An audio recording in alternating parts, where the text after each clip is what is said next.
ஆலங்காயா ஆஞ்சனையா பலம் கொண்டு வந்தாரு பாருங்கய்யா. ஆளுகொள்ளா மாமரத்தை கொட்டத்தான் வச்சாரு மாங்காயா.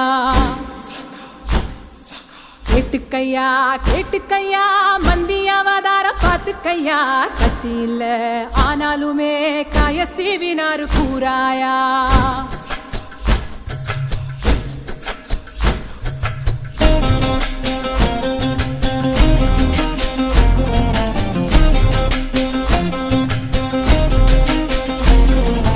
அஞ்சனம்மாவின் கிட்ட கிட்ட மாங்கா குவியல கொட்ட கொட்ட